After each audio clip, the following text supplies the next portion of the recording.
It was summertime on the island of Sodor, and Gordon was enjoying himself. And Gordon thought the countryside looked wonderful. But that night, there was a big storm. The wind blew all over.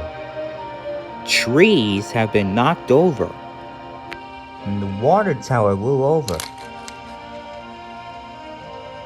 And the roof had been blown from Farmer Trotter's barn. But Gordon was staying in his cozy shed. He can hear the wind outside. But the next morning, Gordon couldn't believe his eyes. The storm had did lots of damage. Farmer Trotter inspected the roof. The lambs will get cold at night. I must fix the roof right away. But Farmer Trotter didn't have any timber for roof. So he telephoned for Sir Topham Hatt. Sir Topham Hatt came to see Gordon. The storm has blown the roof from Farmer Trotter's barn, he said. You must collect some timber so that it could be fixed. Yes, sir, smiled Gordon. And he went to the steamworks. He buffered up to a timber wagon, and he went on his way. But when Gordon was on his way, a pine tree was stuck on the rails. Gordon couldn't go at all. Bother, he huffed. Terence pulled the tree out of the track, but the tree was too heavy. Hurry up, shouted Gordon. You must work harder. And he blew his loud whistle. Terence worked as hard as he could. At last, the pine tree was off the track. But Gordon didn't say thank you to Terence. All he said was, about time. Every time when Gordon saw a workman working, he blew his whistle. This made a workman cross. But Gordon thought they were working harder. Then Gordon saw a water tower blocking the line. Oh no! He cried. Isabella was working as hard as she could, but the water tower was too heavy. Gordon decided to boss Isabella too.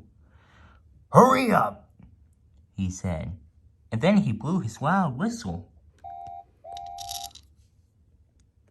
Not if you ask like that, she said.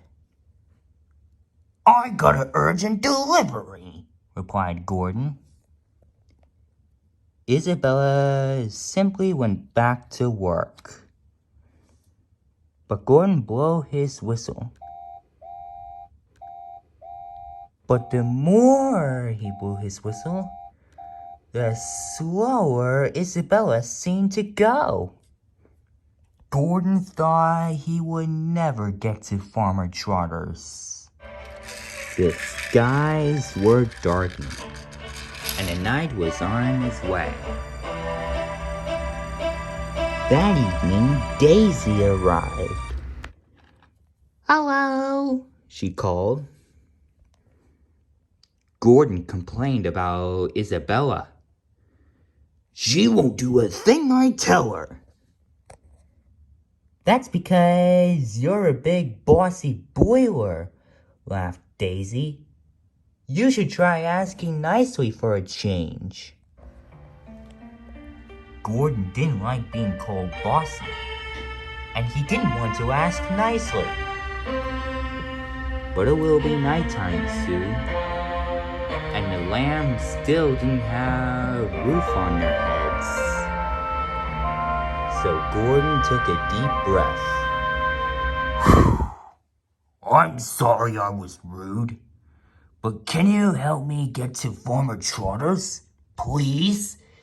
It's the only way to help the lambs. Isabella smiled. Why, certainly, Gordon, she said. I'll have your track cleared in no time. Gordon was surprised. Daisy was right. Asking nicely was just like magic. So Isabella pushed with all her might. The tower was very heavy, but with a mighty heave, the track was clear. Thank you, said Gordon proudly.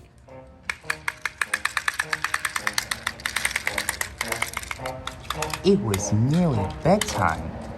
Gordon knew the lambs had been cold.